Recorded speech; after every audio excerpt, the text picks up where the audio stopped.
series to help our college kiddos out and help y'all through the process. We know it's a strenuous process. We know there's a lot that it entails. So we wanted to make sure to take as much of that burden off of you and help guide you for the future. So we've got a really good series. I hope that y'all can attend all three. Tonight, I will let Nikki introduce our key speaker, and we'll have a great meeting. Hi, everyone. My name is Nikki. I'm the program coordinator here at Tuesday's Children, and I'm very excited for this series. I'm so thrilled to announce to you our presenter for this evening. Nicholas Lapoma, also known as Nick the Tutor on TikTok, founded Curve Breakers after graduating from a top New York law school and discovering his true passion in tutoring. Curve Breakers, which is an educational services company, offers personalized and an adaptable approach to help students succeed. So we have great information coming at you, great person to tell you all about it. So Nick, whenever you're ready, feel free to take it away. Thank you. I appreciate it. And once again, also happy to be here, very excited. Today, what we're going to be talking about is the college process, which of course is overly confusing and cumbersome these days, but hopefully tonight's meeting will provide some clarity to all of you about how to best navigate the process. We're going to also have a Q&A, I believe, at the end. So if anyone does have questions, feel free to fire them off at that time. But basically what I'm going to do tonight is walk through the basics of the admissions timeline and college essay work, which is of course a huge part of the application process now. It has been for the past few years. So what I wanted to start off with was just to show you guys a little bit of a timeline. This is kind of a rough timeline. I mean, it's pretty detailed, but once again, and one thing I want to kind of point out, everybody is different. We all have our various strengths and obligations, things that we do that take up a lot of our time. So this is a guide. Once again, it's not set in stone. Like, you don't have to do these things at this time. But I just want to point out some of the things that students should be doing in each year to best position themselves for college. So you can see college visits being an important part of the timeline. That's something that's very important.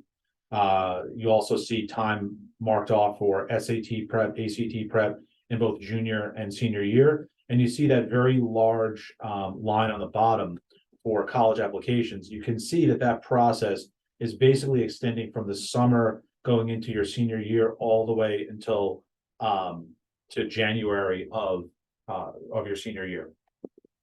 So that's actually the biggest bar in the entire process. And that's one thing I want to emphasize about college application prep and just the college process in general, is that you need to leave yourself time for all this. And that's one of the big challenges. We work with, hundreds of students.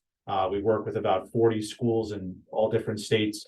And that's the biggest thing that I hear from parents, students, administrators, so on and so forth, is that students just don't have enough time to do this. And especially towards the end of the process, it just becomes extremely compressed.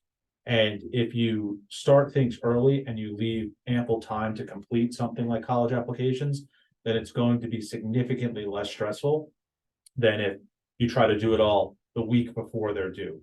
And that brings in another challenging aspect, which is the dates and deadlines of when things are due. They're very varied. One thing that I'm going to say a lot tonight is that you have to look at each college individually. So each school is going to have their own requirements, their own applications, their own deadlines, and that part of it can be quite confusing. So what I would recommend for any student, parent trying to navigate through this process is make some sort of spreadsheet, like line out the schools that you're interested in applying to, and make sure that you have this organized so you don't miss a date or a deadline and then you have a problem, right? So that's hugely, hugely important. And of course, you also want to spend time visiting schools that you're interested in, researching them, even if you do virtual visits, in person, whatever the case may be, and also ample time to do any test preparation if you can do that as well. Now, your next question is probably, okay, well, how do I know what schools to apply to? And that's actually one of the most important parts of the process, is to build your college list. One of the things that I feel is most important is to start knocking out some of the major must-haves in your college selection, right? So location, obviously that's going to be a huge one. You know, some students feel like they want to stay local to where they live. Some students feel like they're willing to go wherever if the situation is right for them. But that's a hugely important part of the process. Obviously, if you're a student, you know, a lot of students say, okay, I would love to go to University of San Diego. And, you know, your parents might say, okay, well, you know, let's pump the brakes a little bit. You live in New York or something, like, we don't want you to go that far, right? That wouldn't be a good college to then put on your list, right? Because it's going to create a lot of conflict and maybe you don't end up going there, right? So you kind of just wasted time and money applying, right? If you would actually be willing to go there, then it is a good college to put on your list because it checks boxes that you're interested in. Another huge one, which I think students think less about and parents probably think more about, is major, right? What programs does a school have? You know, colleges have a wide variety of programs. Some colleges are reputable for almost all of their programs. We're talking about the top 25 schools. Like basically, if you go there, you could probably get a job doing anything, right? But obviously, other colleges don't function that way. Like they have very good programs in some areas. Maybe they have a really great physical therapy program, or they have a really great business program. Maybe they don't have as great programs or as reputable programs in other areas, or maybe they don't have that program at all, right? So you need to research that before you apply to the school. You don't want to apply to a school. You want to be a teacher that doesn't have a teaching program, because then you're going to have a very difficult time managing through the process. And doing that research beforehand can really start to narrow down the list. And when there's thousands of colleges to apply to, you know, geography and major can really narrow that list down from thousands to maybe, you know, something more manageable like 100, and then you can narrow down from there and narrow down. Some other things that you want to look at: extracurricular activities. A lot of students are interested in maybe pledging a fraternity or sorority. Some schools have, you know, a huge amount of those and a great Greek life. Other schools don't have that at all. When I was going through the process, I didn't want to engage in that, so I purposefully applied to schools that where the social aspect of the school wasn't so based on that, because that was just what I wanted. If someone does want that, then they wouldn't want to look at schools that don't have that. Some schools are known as commuter schools, where most of the students commute back and forth to the school. Other schools are known where most of the students are from out of state or from, you know, far away. I mean, there's a lot of these variables, and you can learn a lot of this information online, and obviously learn a lot of it going to tours and virtual tours and reading the pamphlets that the schools have on their websites. Athletics, you know, many students want to play sports in college.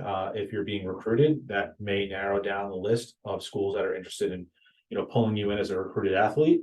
Maybe you just want to play for fun.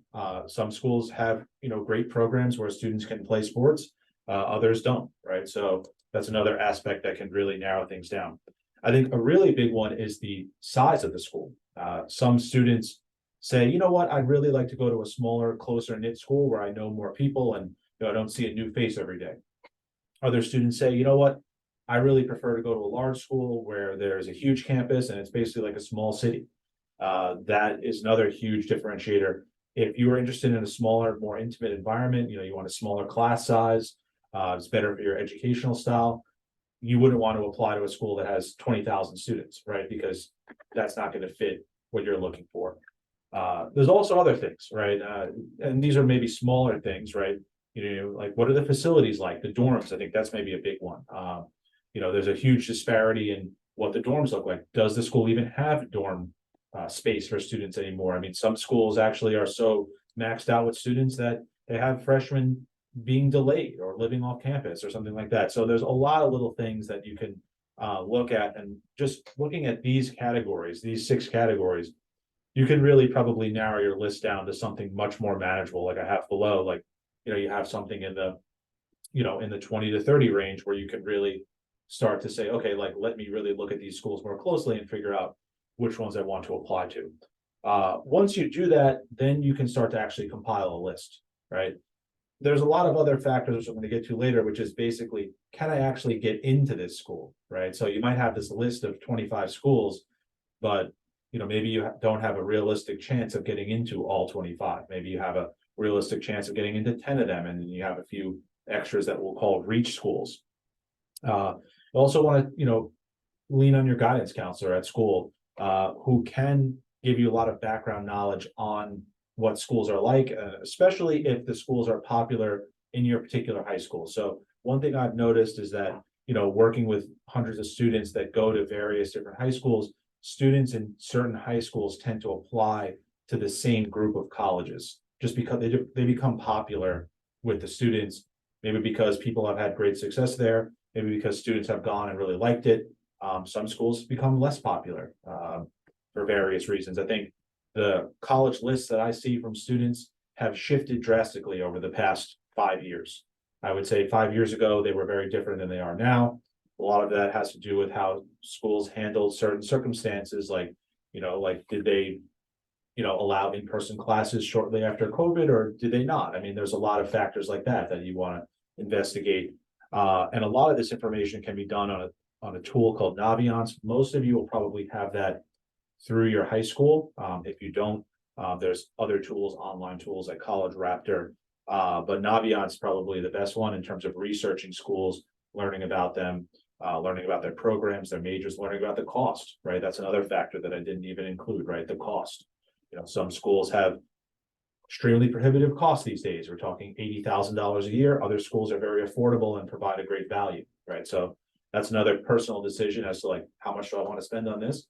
Maybe if I get a scholarship, I can go to X, Y, and Z school. But if I don't get a scholarship, maybe I don't want to go to those schools because they're very expensive. So these are all kind of decisions that families need to make.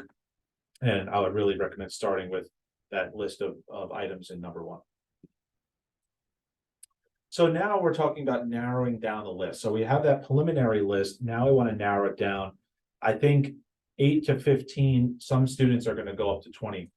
There's something called the Common Application, which is basically a tool that students now use. Most colleges utilize this tool to apply to multiple colleges without having to fill out 20 separate applications. You still have to fill out a lot. I remember back when I was going through this, right, I had to do this all on paper. I'm dating myself here, but the time that it takes to fill out paper applications by hand really kind of limited how many schools you would want to apply to, right? Because it would just be very challenging to apply to 20 schools if you had to fill out all that paperwork. What the Common Application does, it enables you to fill out your name, your address, your parent information, all your personal information in one place and send that to all of the schools, right? So once you fill it out with one click, that can go to any college. So that has enabled students to apply to more schools.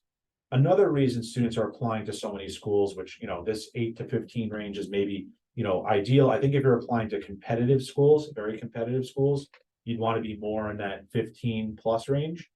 But the reason that that's happened is because students once this cycle started, where students started sending out more and more applications, what's the net result of that? Well, if I run a college, right, and we have 5,000 seats for the freshmen in our college, it's a huge college, and we get 20,000 applicants, right?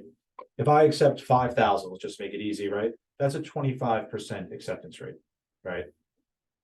Say now, after COVID, we're getting way more applications because of test optional and because our schools become more popular and kids are starting to apply to 20 schools. So we're getting more and more applications. Say now we get 50,000 applications, right? This has happened. This is actually like real numbers. Like there's some schools that get almost 100,000 applications now.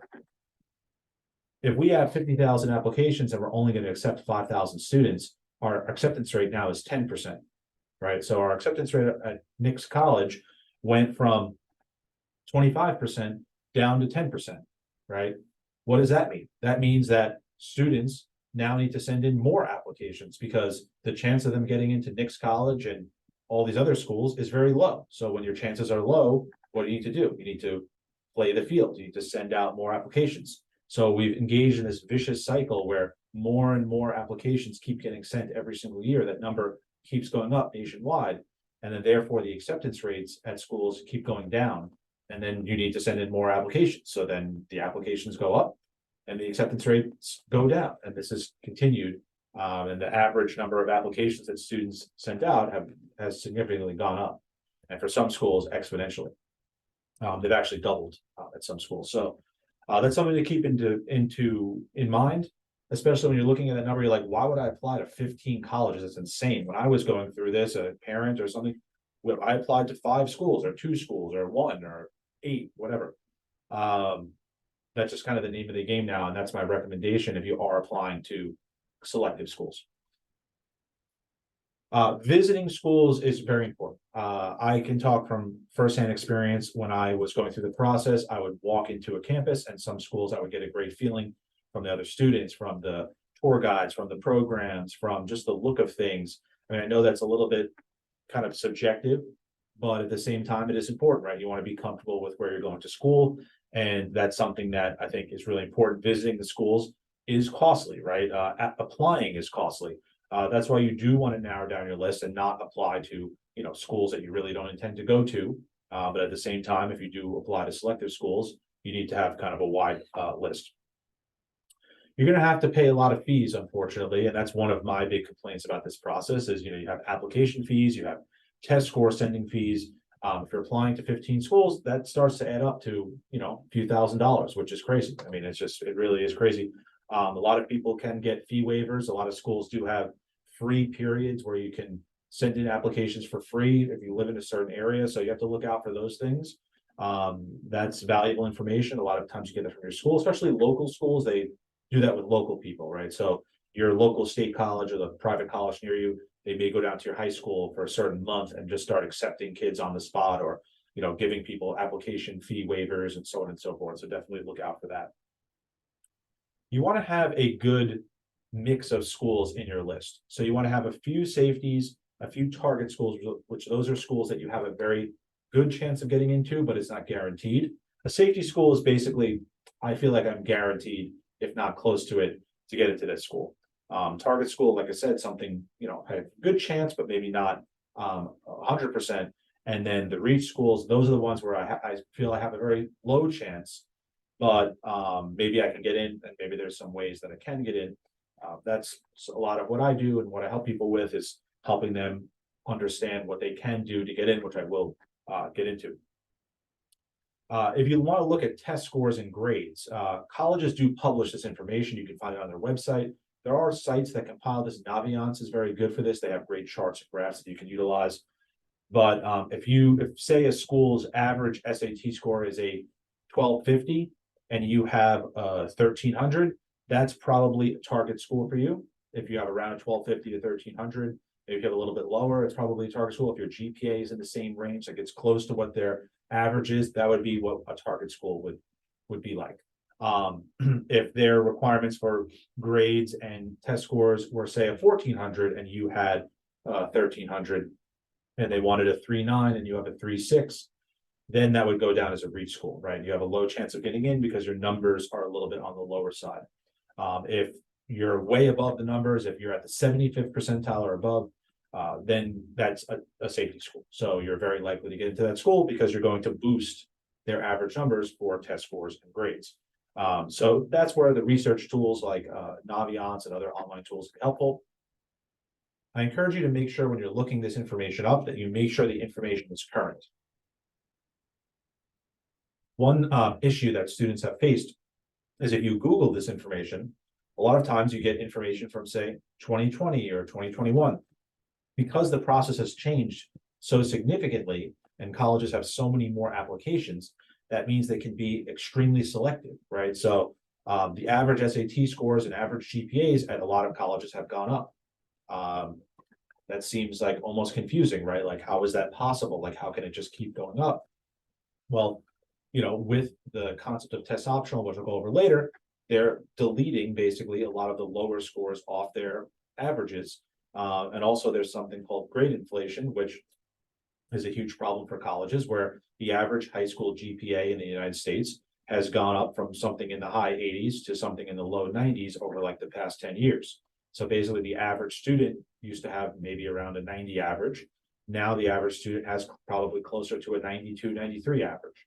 Now that's very subjective because as different high schools grade differently. Different states have different grading systems, different, private schools have their own grading system, or whatever the case may be. So Colleges do their own calculating, but at the end of the day, you do want to try to align what you have with what they want. You also want to look ahead, right? There's, like I said, every school is different in terms of what they require. Some schools do super score exams. Super scoring is basically when you take your best math and your best English from different SATs and, you know, put them together to have a higher score. You didn't obtain that on one test. You obtained it separately on two different tests. So you obtained a higher math score on one test and a higher English score on the other test, and you put those together, and that's your super score. They do that with the ACT as well. Some schools love that because it gives them higher scores. Other schools don't. Some schools want to see all of your SAT scores. Other schools only want to see your super score. They let you self-report your SAT scores. There's a million variables from school to school, and you'll see as I go through this what a lot of those are. But like I said earlier, you need to check each individual school to see what their requirements are. How can you check it? Well, if you go on Common Application and you look at an individual school, it will show you all of this on their main page, which I can pull up later. You do want to look at where you're competitive for the school. Am I competitive in GPA? Am I competitive in test scores? Am I maybe not competitive in some of those areas? How can I use that to selectively give them the information that they need to make sure that they get in? That's a very important part of the process. You also want to consider applying early, which I'm going to go over those dates in a bit. The big thing about that is there's basically two ways to do this: early decision and early action. I'm going to go over what each of those mean, but doing those, applying early, definitely is a slight advantage. In some instances, it's a huge advantage. In other instances, it's not much of an advantage, but I think it's something that's good for students because it spreads out the work. If you have deadlines on November 1st, November 15th, and December 1st, and January 1st, then you can kind of spread out your work for the applications and do it more over time. Whereas if you're applying to every school regular decision and they're all due on January 1st, then you have a lot to kind of do at one time, which can sometimes be challenging for students to manage. Knowing the dates is also important because you need advanced planning to do the essays and fill out the applications and answer all the little questions and bits and pieces that they have for you. So you definitely want to do that early. You also have to ask for recommendation letters. You have to write your main college essay. You have to get your transcript. Your school has to do a lot of work. They have to send in your transcript and, you know, other academic reporting things. So there's a lot of little things that different people need to do, not just you, but also your school. So that's an important thing as well, to give them the time that they need to do what they need to do. I know from personal experience, a lot of people at schools do get guidance people and administrators sometimes get frustrated because students are handing things in at the last minute, and that puts a great burden on them, right? Because then they have to do it all at the last minute. So, if you want the best possible outcome, you do want to do things in a timely fashion.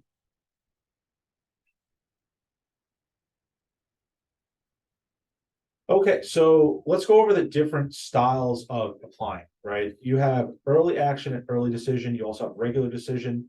You have a variety of different dates here, right? So early decision is something to definitely keep on your radar. This is defined as where students make a commitment to a first choice institution, and if admitted, they will enroll and withdraw all other applications. So basically what you're doing is engaging in a binding contract that if you gain admission, then you're committed to attending that school.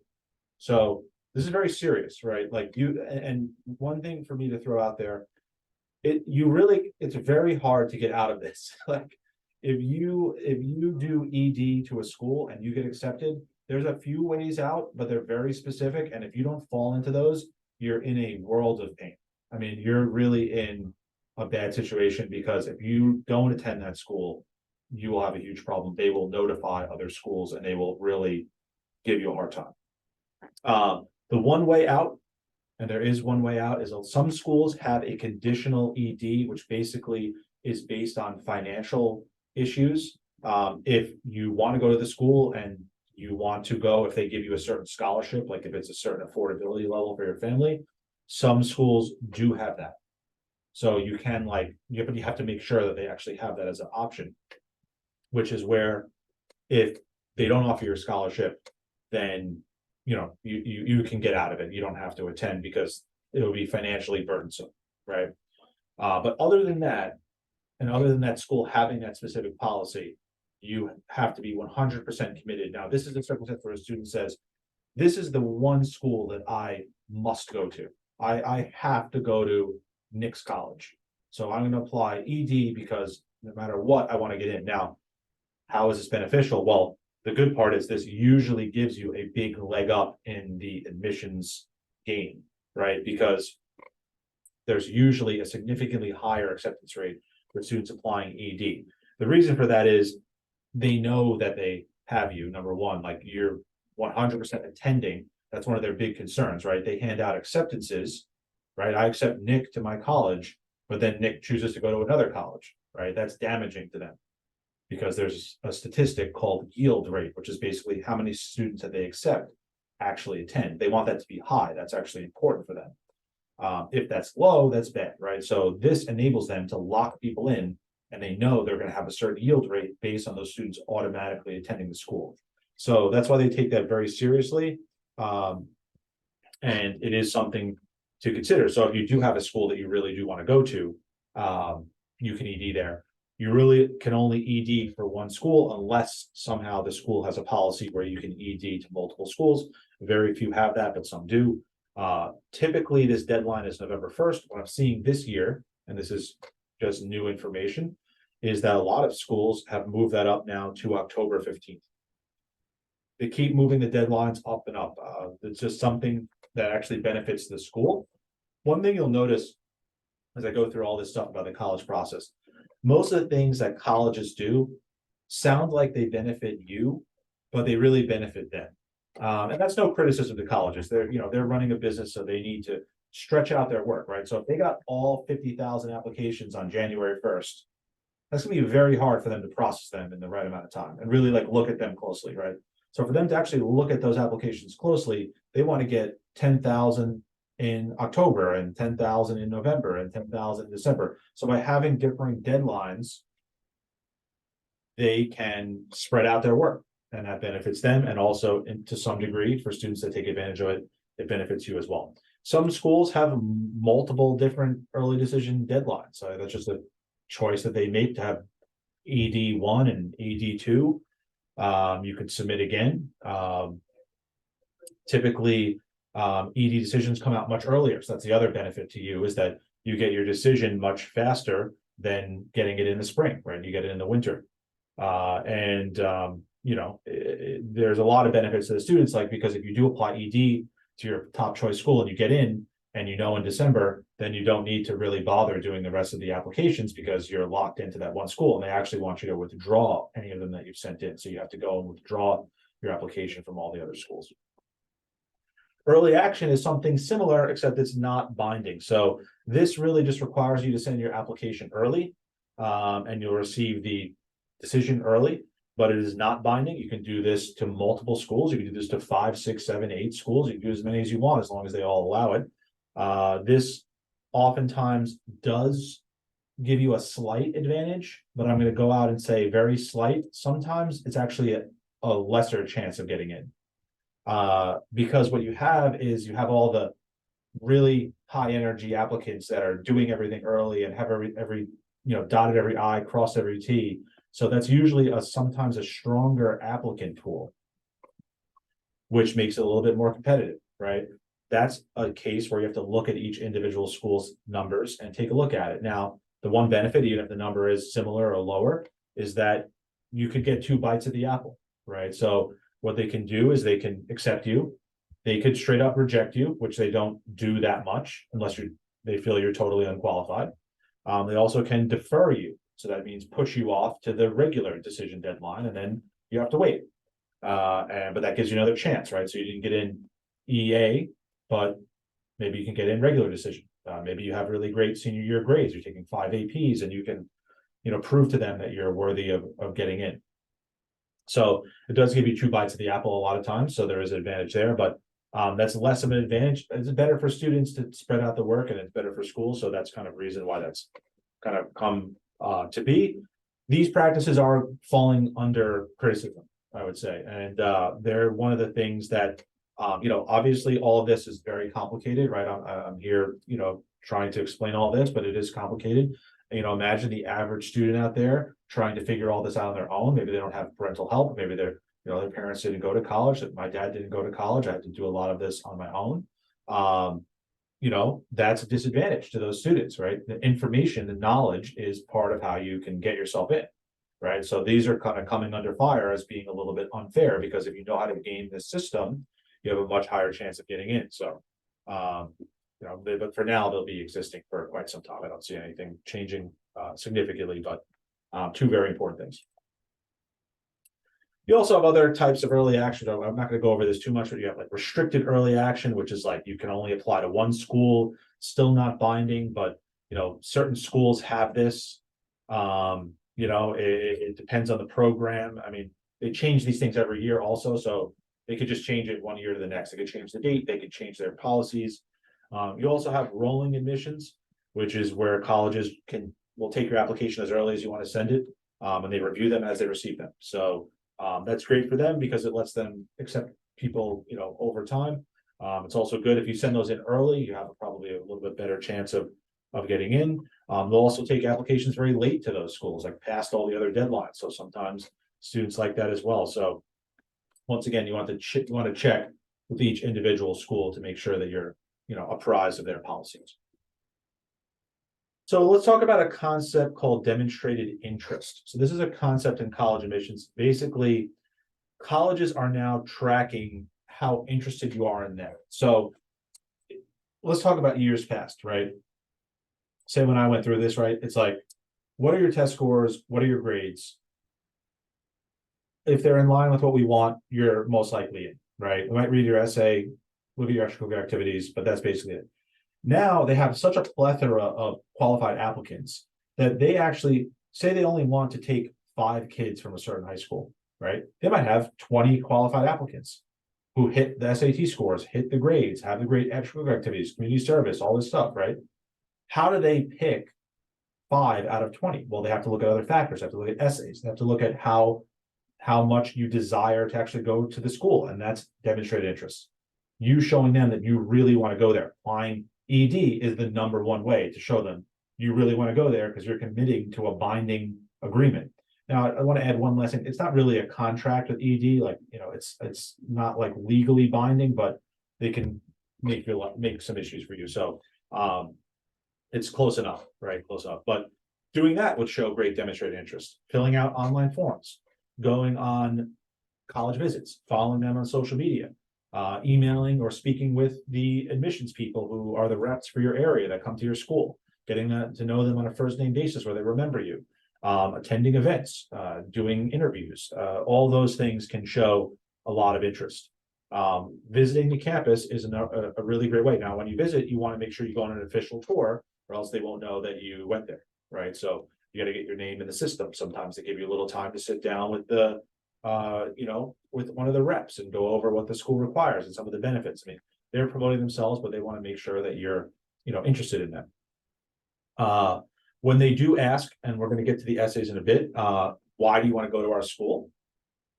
That is a question that needs a great answer. If you don't put down a good answer for that, they might not accept you. To quickly discuss what a good answer is versus a not good answer to that, a bad answer would be, when I went to the school, I loved the campus. It looked beautiful. The students looked cool. I got along with the tour guide. Like, that's not really what they want to hear. That's, to me, that would make sense, right? But that's not what they want to hear. They want to hear that you researched the programs, that you found specific clubs, aspects of the education that are important to you that you gel with, right? So I was in the debate club in high school, and I see that your college has a debate club, and that's something that I would love to be a part of, right? That's how you show them that you really research the school, that they have a debate club, and there's a name, and there's a women's business club, and there's a robotics team, and like you just need to research those things that are relevant to you and put them down. Also, doing the early application, like I said earlier, can really demonstrate that you're interested in the school. So let's talk about contextualizing college admissions, right? Like I said earlier, the process has changed a lot. They're not just looking at, like I was saying earlier, years past, looking at your test scores, your grades, and maybe your essay, right? Now they're looking at all of your circumstances. So what school you go to, how rigorous your courses are, where you live, what services are provided at your school. Does your school provide a lot of resources for SAT and ACT prep, or do they not? If they don't, they might expect a lower score or no score at all. If they do provide a lot of preparation, like you go to a really competitive school, then they're going to expect that you produce an SAT score. They're looking at their past results, the college's past results with students. Have they had success? Have those students matriculated and graduated? Have they become successful? And with that, the process becomes, more competitive. Thinking about the area I'm in Nassau County in Long Island. That's a very competitive area for college and for school. So for the students here, and if you live in an area of the country where students are very competitive with the college process, they are going to Ivies or they're really applying to competitive schools, it's going to be equally as competitive. If you live in an area where there's less competition and there's less focus on the college process, that it actually probably be a little bit easier to get into some of these schools. That's a case by once again, a case by case basis issue. What does the future hold for us with the college process? Always get a lot of questions about test optional, and I'm happy to answer any of them. That is probably not going away. My answer to that is changing month by month. It's definitely in flux, right? A lot of schools have moved away from tests as required, but they still want to see them from certain students and certain programs. So they say it's recommended if you send in your test score for nursing or for physical therapy or for business or whatever, and they kind of tuck that in somewhere on their website. If you ask a college rep, or admissions advisor at a college, do kids from my school send in high scores? Should I send it in? They might tell you yes. It depends on where you live and what's going on. The test scores have gone up, right? So even mid-tier schools now are looking for 1,300 on the SAT. That's actually made a lot of students more focused on testing, and that's why with us, we're working with so many new schools, like 40 plus schools, where years ago we were only with maybe a handful, because high schools want more help because people want to get the scores that will get them into the school. You have a much higher chance of getting in with a test score than without. That's been statistically proven. So colleges don't like talking about that, but it's a reality. And many states have gone back to testing, like Florida and so on and so forth.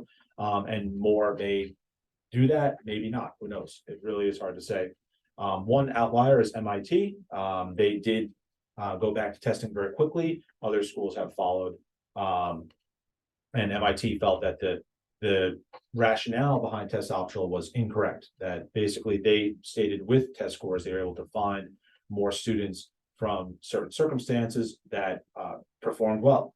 And that was a huge benefit to them to diversifying their student body. Other schools feel the opposite. I mean, it's hard to know who to believe, but once again, colleges will do whatever they want based on their own policies. So let's talk about college essays, because that's probably, other than your test scores and grades, the most important part of the process. Colleges are asking more essay questions than ever before. So they used to just have that one personal statement that you write, about yourself, that we've all did when we applied to college. Now they have other questions. Some of the older style questions: why do you want to go to our school? What do you want to study? Tell us about a passion of yours, so on and so forth. A lot of schools still ask those, but many don't. The new style question is more based on social issues. So they may ask you about, certain causes that you've been involved in. They may ask you about how you contributed to diversity in your community. They may ask you how you combated injustice. I mean, these are questions that they ask, and I think it's important for students to think about these things. I think we'd all agree. And if you can put forth a great answer to those questions, that's a huge benefit to you, because I think a lot of students do struggle with the more, social kind of questions. I mean, why do you want to go to our school is a little bit challenging to answer, but you kind of just need to do some research. What have you done about a social issue is maybe a little bit more challenging for some students, because maybe they just haven't done anything, or maybe they have, and they don't know what to say, or who knows, right? So just something to put on your radar, that there are more questions based on social things now than maybe in years past. how do you become successful with an application? You need to tell a story, right? So you need your application to be able to be boiled down into a very strong sentence or two. Like Nick is an engineering student who has a passion for robotics. I just made that up. I'm not an engineering student. But you know, like if they could boil you down to that, that's actually a good thing, right? They know you have a passion. It's very directed. You're very focused, right? You're not all over the place. And that's one of the big misconceptions about the college process is that, you know, when I was going through it, and I hear this from a lot of parents and sometimes people in guides, you want to be well-rounded, right? You don't actually want to be well-rounded. That is wrong, right? You want to be a specialist in one thing where they see 3 or 4 different activities. You did the robotics club, you did private research, you built your own computer, and you did a charity to help younger children learn how to code, right? If you do those things, you have a very good chance of getting into engineering school. If you play soccer and you play the saxophone and you're in the debate club, you don't have a great chance of getting into engineering school, right? Because what's their logic in taking it? You haven't shown an interest in that. So where did that come from now, right? That's challenging for students, right? You need to build backwards. Like you need to start in 9th and 10th grade, looking for those opportunities to kind of show what you're interested in. You also want to make sure to have charitable things on your college application. If you don't do any community service, that sometimes can be challenging. Doing some forms of community service that's, you know, serious and that you're passionate about can be very, very helpful to your application. So like I said earlier, you want to stand out, right? And let's just use an easy example. Like, why do they want a star athlete at Duke or at Michigan, right? Or at any college, right? Because the person has a great talent in one area, right? That's something that's their value to the school. Obviously, they're also a student and there's value there as well. But from the school's perspective, and this is a little, you know, pessimistic maybe, right? They need that skill, right? But the skill could be robotics, or it could be math, or it could be teaching, or it could be nursing, or whatever. Like you have a passion for that. That's a skill that you developed or something that you're interested in, or it's a passion. And they can draw on that and say, look, you know, Nick will be really successful in nursing because he's shown that he worked at a hospital, he interned there, he worked at a therapy clinic, and so on and so forth. So he can really kind of show, you know, that stuff as well. And once again, like I said, you want to try to be really good at one thing rather than being pretty good at a lot of things. That's just a important fact. So the essays, right? The Common App essay is a chance where you can highlight some of these fashions, right?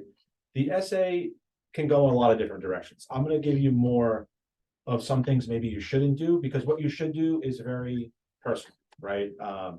Everyone should have a different essay, right? But there may be some things that you want to avoid, and that's what I'm going to kind of focus on. The main thing is the essay needs to be about you. I've read many great essays over the years that weren't great college essays. A beautifully written essay about someone's grandmother, right? Mentored them and did this with them and that, and, you know, immigrated to the United States and persevered. And, you know, it's amazing, right? You're like, wow, this is great. Grandma would be accepted to college, right? But I didn't learn anything about Nick, right? I learned about Nick's grandma. So grandma's in, but Nick is out, right? So that's what you want to try to avoid. You know, that's just kind of a basic example, but we want to avoid things that don't relate to you as a person directly. I mean, obviously your grandma relates to you, but it doesn't say that. Having a grandma that's awesome doesn't say that much about you as a college student. Let's talk about how things were distributed years ago, right? I was saying earlier, you could see mostly test scores, GPAs, course rigor, extracurriculars, some other, right, charity, so on and so forth. College essays, very small. These are rough estimates, right? Now, we have something like this. Test scores, GPAs, and essays/applications now are on somewhat equal footing. I mean, this, once again, this is a rough estimate from school to school. This could vary widely. But colleges are shifting their focus, right? They want to hear more about you. If you're applying without test scores, then you're going to have an even greater weight on your GPA, of course, and your college essays, right? So, you know, that means they need to be stronger, right? If you're applying with a test score, then you have that strength there that can help carry you. So this shows kind of how things have shifted, and now we have this two-pronged approach that is a little bit different. Some things that we do, we of course help with all this stuff, so I'm not going to spend too much time on that, but anyone has a question for me, so on and so forth, I'm happy to answer. I did want to just go over one last thing before we do the Q&A. Some things that you want to avoid in the essays, right? The 3 Ds, they call them, death, disease, and divorce, right? And it could just be anything negative, right? Anything that sheds a negative light on something that's very emotional. They just don't, it just puts them in a tough position, right? Like, because your main feeling when you read something that's like, okay, wow, this student had an illness, right? Like, this is terrible. No one would ever wish that on anybody, right? So you're just like, this is awful. I feel so bad for this person, but now I have to decide whether to accept them to Harvard or not.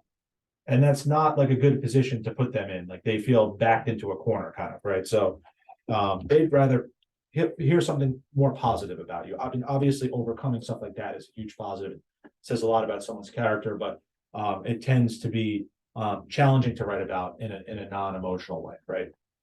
You want to tell them about little things like, the things, everyday things you do that are fun. You have a great love for statistics that you use to win fantasy football against your friends, or you really like, you picked up a love for baking during COVID, or you really like reading certain types of books, and that's created a passion for you in creative writing. Like, you're telling them about you as a student, as a person, your values, and using little things as a vehicle. You don't have to write about you changing the world, right? The best college essays I read every year are always about the most mundane, regular, everyday things, but they say at the end, say something so powerful about the student, about who they are, what kind of student they are, what kind of person they are. And that's really what I would try to focus on, but we'll get a little more into that next time. Ready for the questions? Yes, No, that was so a for lot, the so. Q&A purpose, if you could please enter your questions in the chat. Also, Nick has graciously offered consultations with Codebreaker, so I put the link on there to schedule a consult with him.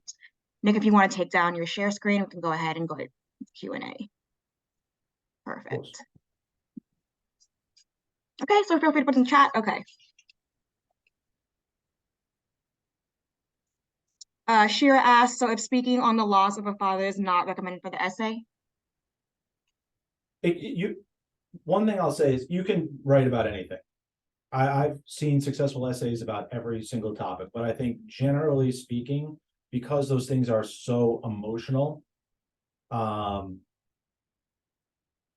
would try to find something else if possible. And this is just me being like 1000% honest. Like, I resonate totally with like the emotional, circumstances, and I always, I've had students that have had terrible things happen to them, and illnesses and so on and so forth. And of course, that's the first thing that students want to write about. I mean, it's the most impactful thing that's ever happened to them, of course. But it's tough to put on a college application because, like, for example, I've had students write about like breakups they've had, right? It's just emotional, right? It's not saying something positive about the student, right? Here's one good way to look at it. There's 2 categories of things, right? There's things that happen to you that are outside of your control, and there's things that you do to execute positive outcomes in the world, right? Things that happen to you that are outside of your control, getting illness, death in the family, something else that's horrible, like whatever the case may be, you don't have control over those things, right? You didn't cause them, you didn't want them. That doesn't send the bit sometime, and I've seen it done, right? But it's very tough to do, to send a positive message to a school under that circumstance, right? So you want to talk about more things that you have control over and that you did, right? I see the question of the 4 Ds. It was death, disease, and divorce. It was 3, but you can add in anything else anything else that's like highly negative is the fourth one. And not that negative, like there's always a positive, I mean, hopefully, obviously not always, some things are just inherently negative, right? But it just gives you the idea, like, when the person's reading your application, they want to be uplifted and be like, wow, this student is like great and amazing. And we want to take them because of their academic record and because of their, you know, their extracurricular activities and their skills, not because something bad happened to them, which is hard. I know this is very challenging. And it's something that I can talk to people on like a case by case basis, because sometimes I have students that do these kind of essays, and I help them, of course, help them with it. And, you know, I'm very understanding of that and the sensitive nature of that, you know, but it is challenging. Let's see, SAT versus ACT, should students take both? What I would do is I would take both at the start of the process, to see which one is better for you, and then route yourself towards the one that you're better at. That is something that we do. I think we're going to be going over that in the next meeting. Yes. Mhm. Yeah, so in the next meeting, I will be talking all about how to manage through that. But the brief answer is you should do both, and you should try to see which one is you're naturally better at, or do you feel better about. There's some changes to the SAT that are going on. SAT is changing in March. We're gonna go all through that next time, but you know, that's something important. School that are not on the Common App. So there are many schools that are not many, but there are a number of schools that are not on the Common App. Those schools, you have to do your own application. Right, so some schools you have to just go on their website and like register and do an application. Certain state schools have their own application. You know, that is annoying, right? You have to do all of that. See, what if the loss of her dad and being on seventh counselor is a reason she wants to go into mental health and work with kids who have experienced the same loss? It definitely could work. If the essay comes across with a positive vibe, where the person reading it, and it's where you have to have someone outside the family unit, like a third party, that doesn't know the student, even like a guidance counselor is not a great person, because they probably love this student, right? Like they feel, you know, that they want to help them and so on and so forth. If a third party read it, if it comes across as overtly positive, then it's fine. Like I just always careful with students writing these things, because sometimes what they write is just sometimes like, you know, it's just sad sounding, and that's sometimes not the right message to send. But things like that can definitely work. If anyone has something like that they want to send to me, I'm happy to read that for free. I just do that all the time, like especially some circumstance like that. Like just send me the essay, email it to me, and I'll read it and I'll let you know what I think. Should I submit my ED application 2 days before deadline, even though recommenders have not yet uploaded recommendations? I mean, sometimes you have no choice, and that's on them. I mean, that's why you guys have to ask them early. You gotta just get on their back to just send that in, you know, like that's one thing to definitely, you know, do as early as possible, is to get the recommenders lined up and make sure that they, you know, that they do things in a timely fashion. Answer that one. So undecided right essay on challenge that's impacted him, however, can't create a positive this college of interest. So they also said they look at how a student improves, excels, excuse me, from middle school to high school. Yeah, you know, it's that could be good. It's hard to say. I mean, like I said, anyone that wants to send me something specific, or even just an idea, just send it to me, and I will be happy to give you my opinion. Can you please repeat about the common application process? How do we find out? Once, I mean, theoretically speaking, your school should give you all this information once you hit like 11th grade. You know, they should be providing that information. You like help you set up your login, give you your information, and so on. Like that should occur. If it doesn't occur, you can just go on the website.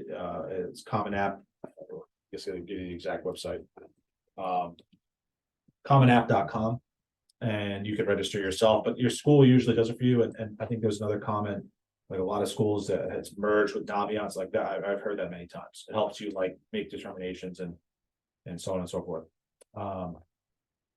If a child has a 504 IEP, can that hurt them in getting accepted into hard to reach schools? No, because that would be a violation of Title something, right? Like colleges can't discriminate against people based on a disability or something else, right? So they may know that. They wouldn't even know that you had extended time on the SAT if you had it. They should know. So that should not hurt you at all. That's another thing to not write a college essay about. Is any kind of like challenges in that area. Because it's just over that. The other thing I would say is like a lot of these topics that I'm telling people to avoid are like wildly overdone. Like the main thing you don't want is like someone else writing something similar to you, even if it's very specific to you. If it comes across as similar to someone else, we're all different, right? Like we all have such different personalities and hobbies and things that we do and things that we love and circumstances and so on and so forth. Like there's something unique about all of us, right? And giving them that unique story is what they want to hear. But they would not look negatively on any student with a 504 or an IP. That would be highly illegal and get them sued. So they would not do that.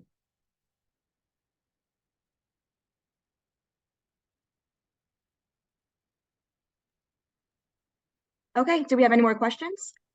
We have a few more minutes for that.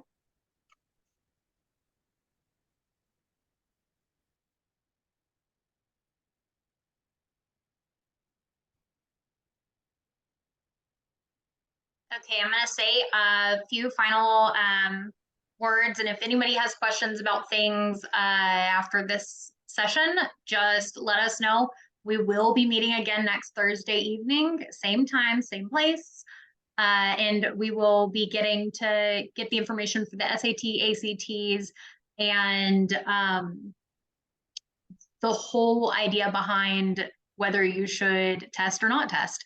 Nick will be joining us for that as well. And again, thank you, Nick. It was a ton of information that I really wish I had my hands on whenever I was applying for college years ago. It does provide a lot of information and intel that we don't commonly have. Nikki is going to be putting out a quick poll, and just so we can kind of see how this session went and if you will be joining us for the next one. So please submit that very quickly. We hope to see y'all the next 2 Thursdays. Next Thursday, as I said, is going to be going over the SATs and ACTs. And the following Thursday, same time, same place, we'll be joining with Mark Dunlop, the Survivor Outreach Services Support Coordinator or Financial Coordinator, who is going to go over scholarships, financial resources, milestone management, and all those key pieces that feel like they kind of get thrown on you in the last minute and you don't realize you need to do. So please join us for both of those, and we will provide as much information as we can. If anyone has additional questions, let us know. We'd be happy to do a one-on-one meeting with you and see where we can help refer you out to. Amazing. Thank you very much. I appreciate all of you attending and listening to me. We appreciate you as well. Thank you, Nick. Have a great night, everyone. You're very welcome.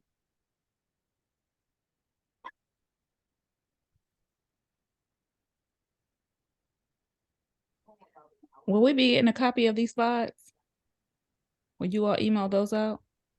We'll send you the whole recording after this. Oh, thank you so much. I appreciate it. Thank you so much, Nick. Absolutely. You're very welcome. And ladies. You guys are more than welcome to send out the slides to anybody. I mean, that's totally fine. Okay, perfect. Thank you. We always share these things, so.